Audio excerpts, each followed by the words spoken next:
जो गोवर्धन पर्वत देवदमन श्रीनाथ जी का दर्शन कर लेता है, पृथ्वी के समस्त तीर्थों और भगवत स्वरूपों के दर्शन का फल प्राप्त हो जाता है।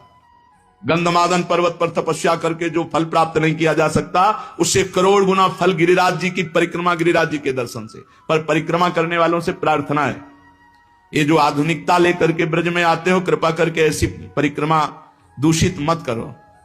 परिक्रमा लगानी है तो नंगे पैर लगाओ, जूता मोजा पहन के परिक्रमा नहीं लगाई जाती। जो 3-3, 4-4 परिक्रमा लगाते हैं वो महानुभाव कपड़ा बांधे रहते हैं, उनकी बात अलग है।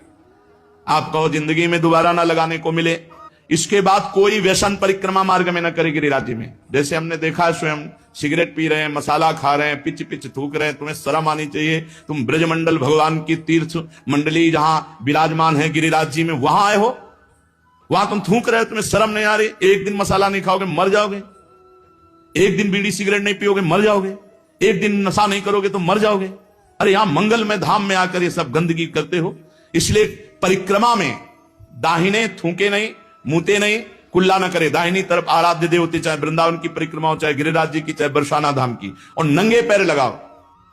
गोवर्धन पर्वत की यात्रा करने से 1 करोड़ सोने से सींग बढ़ाकर गौ में दान करने का जो फल ऋषभ पर्वत, कूटक पर्वत, कोलक पर्वत पर है, वो गिरिराज जी की यात्रा मात्र से पूर्ण हो जाता है। ऋषिमुख, सहगिरि, देवगिरि की संपूर्ण यात्रा और पृथ्वी की पूरी परिक्रमा करने का जो फल है, उससे करोड़ गुना फल गिरिराज जी की लूट लूट करके प्रदक्षिणा करने से प्राप्त हो जाता है, अर्थात दंडवती परिक्रमा से। भविष्य काल में उसका मंगल नहीं हो सकता जो एक बार गिरिराज जी से प्रीति कर ले। जय गिरिराज महाराज। श्री शैल पर 10,000 वर्ष तक जो तप और यज्ञानुष्ठानों का फल मिलता है, गोवर्धन के पुच्छ कुंड में, जहां अप्सरा कुंड है, पुछरी की लोठा के पास, स्नान करने से वो फल प्राप्त हो जाता है। जो गोवर्धन पर्वत पर उत्तम ब्रजवासी ब्राह्मणों को पवाकर दान देता है, वह स्वर्ग चाहे तो स्वर्ग, भगवान के वैकुंठ धाम को चाहे तो वैकुंठ धाम की प्राप्ति होती।